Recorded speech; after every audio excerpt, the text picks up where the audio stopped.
샬롬 할렐루야. 2차 영혼육 8번째입니다. 혼의 작용을 진리로 하려면 어떻게 해야 하는지 살펴봅니다.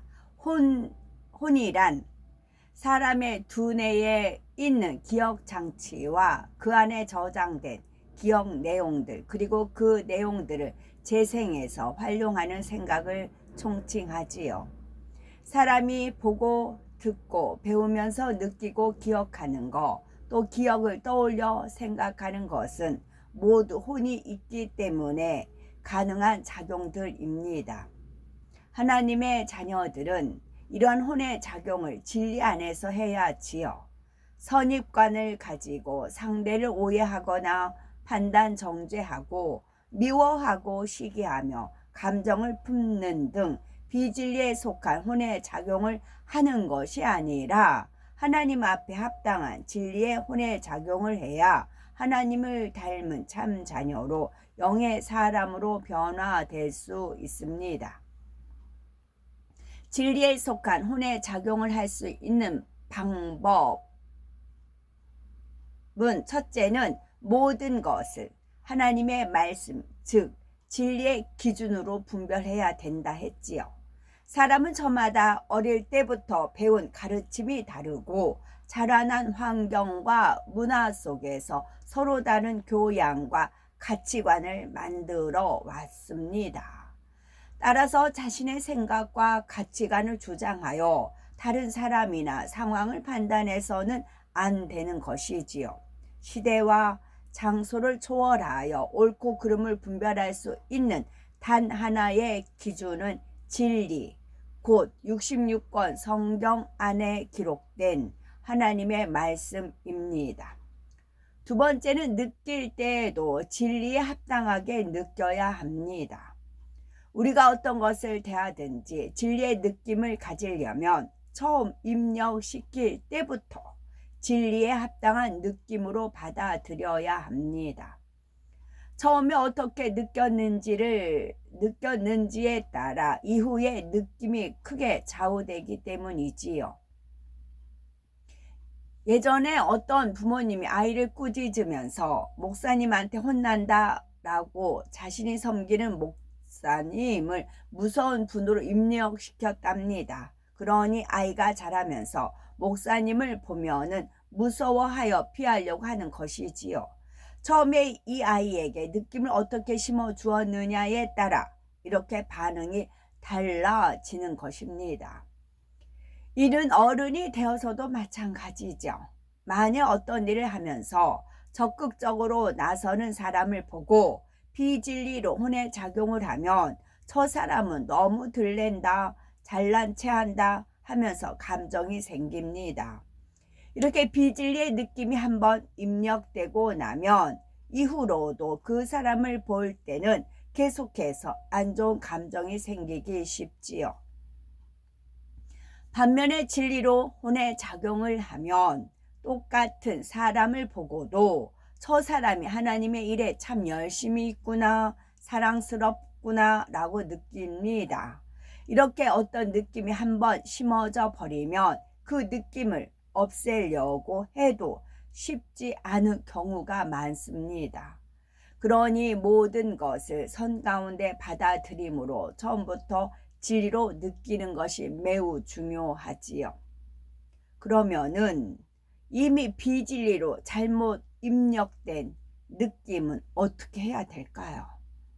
이때는 비진리의 느낌을 진리의 느낌으로 바꿔 나가야 합니다.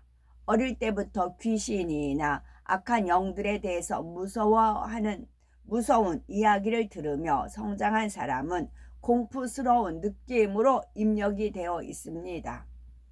공포 영화를 보고 나서 어둠 가운데 혼자 있으면 오싹오싹하기도 하고 별일 아닌 것에 놀라기도 합니다. 이럴 때 안 무섭다고 스스로 부인해 보기도 하고 무서운 것을 생각하지 않으려고 애써 보기도 하지만 그럴수록 오히려 더 강하게 떠오르는 것이지요. 느낌. 어릴 때 내가 어떤 환경에 의해서 상처를 받았다. 거기에 대한 느낌이 있어요. 그게 장성에서도 그 상황에 가면 이 느낌이 살아나서 그와 같다는 거지요. 그런데 무조건 두려움을 잊으려고만 하는 것이 아니라 그들이 더 이상 두려운 존재가 아니라는 것을 마음에서 깨달으면 느낌이 바뀝니다. 악한 영들은 예수 그리스도의 보혈을 두려워하므로 믿음 있는 사람이 주의 이름으로 명하면 물러갑니다. 우리가 주님을 영접하고 빛 가운데 살면 전능하신 하나님께서 우리를 지켜주심으로 악한 영들은 우리를 만질 수도 없고 오히려 영적인 빛으로 인해 두려워서 떠는 것입니다. 이처럼 악한 영들의 정체를 밝히 알면 두려운 느낌이 더 이상 두렵지 않은 느낌으로 바뀌지요. 성지 순례를 가면은 유럽 박물관의 조각상들 앞에서 얼굴을 붉히며 민망해하는 사람들이 있답니다. 이 또한 느낌이 잘못 입력된 것이지요. 그들의 문화를 이해하고 자신에게 입력된 느낌을 바꿔버리면 전혀 민망하거나 부끄러워할 것이 없습니다. 범사의 진리로 생각하면서 진리의 느낌으로 받아들일 때 비진리의 느낌을 진리의 느낌으로 바꿔나갈 때 혼의 작용 또한 진리로만 하게 되지요. 셋째는 범사의 상대의 입장에서 받아들여야 합니다. 어떤 말을 듣거나 상황을 볼 때 자신의 입장과 경험, 사고 방식 가운데 받아들이면 여러 가지 비진리의 혼의 작용이 일어나게 됩니다. 자기 생각에 맞추어서 상대의 말을 가감하기도 하고 판단, 정죄하거나 오해하여 감정을 품는 것이지요. 어떤 사람이 내가 이번에 금강산에 다녀왔는데 경치가 너무너무 아름다워서 눈물이 날 정도였다라고 말했다고 합시다. 이런 말을 들으면 사람들은 자신이 경험한 산에 대한 자료들이 즉각 떠오릅니다. 예전에 산에 가본 경험이나 금강산에 직접 가보지는 않았다 해도 사진이나 텔레비전에서 본 금강산에 대한 자료 등이 떠오르는데 대부분 이런 자료들을 토대로 해서 상대의 말을 받아들입니다. 그러다 보면 산을 보고 눈물이 날 정도라니 너무 과장해서 말한다 라며 판단하는 사람도 있는 거지요. 이런 사람은 예전에 아름다운 자연 광경을 보면서 눈물이 날 정도로 감동을 받은 일이 없는 것입니다. 또 어떤 사람이 화상을 입어서 계속해서 고통을 호소한다고 합시다. 이런 고통을 겪어보지 못했거나 인내심이 더 강한 사람이 볼 때는 엄살이 참 심하다라고 생각합니다. 이렇게 자기 입장과 경험에 맞춰서 상대의 말을 받아들이면 비진리의 혼의 작용이 나오게 됩니다. 하지만 상대의 입장에서 받아들인다면 내가 산에 갔을 때는 그렇게 아름답지 않았지만 저 사람이 볼 때는 아름다웠나 보다 하고 이해하려 하고 믿어줄 수 있는 것이지요. 또 상대가 엄살을 부린다고 생각하는 것이 아니라 상대의 고통을 이해해 줍니다. 만일 늦게 퇴근한 남편이 아내가 묻는 말에 대답도 잘해주지 않고 퉁명스럽게 대했다고 합시다. 아내의 입장에서 생각하면 나를 사랑한다면서 어떻게 이럴 수 있나 라고 서운한 생각이 듭니다. 그러나 상대의 입장에서 생각해 주면 남편이 피곤해서 그러는가 보다 혹은 오늘 무슨 힘든 일이 있었나 하면서 이해하고 품어줄 수 있는 것이지요.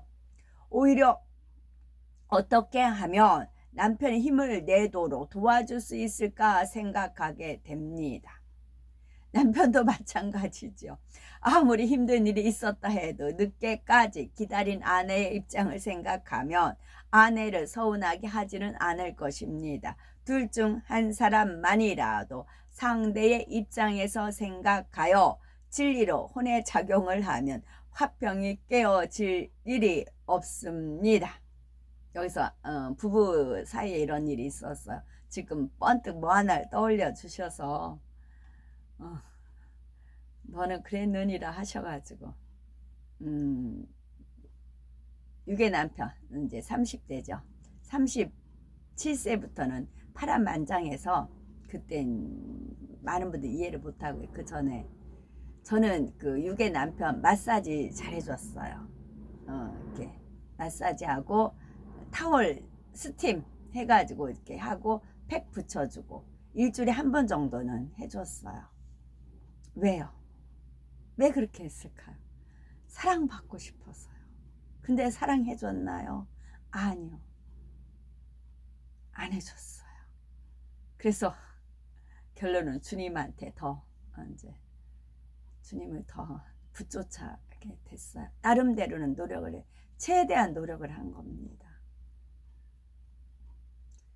그렇게 할 때만 본인이 기분 좋을 뿐이지 그 뒤는 본인이 유익을 또 차지해요.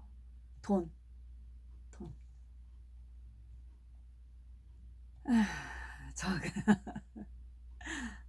다른 사람의 허물을 볼 때도 마찬가지입니다. 저 사람은 왜 저런 모습일까 하고 판단하고 멸시하기보다는 그럴 수밖에 없는 이유가 있겠지 하거나 아직 온전한 것은 아니니까 하고 이해하는 마음이 되어야 합니다. 상대를 이해할 수 있으면 허물을 보아도 용서할 수 있고 긍휼히 여길 수 있습니다. 이렇게 상대의 입장을 이해하고 품어버리면 모든 사람과 더불어 화평함을 좇을 수 있으니 미워할 것도 없고 마음이 불편할 것도 없습니다. 설령 상대로 인해서 자신의 해를 입는다 해도 상대의 입장을 먼저 생각해 주는 사람은 그를 미워하고 싫어하는 것이 아니라 여전히 사랑하고 긍휼히 여길 수 있는 것이지요.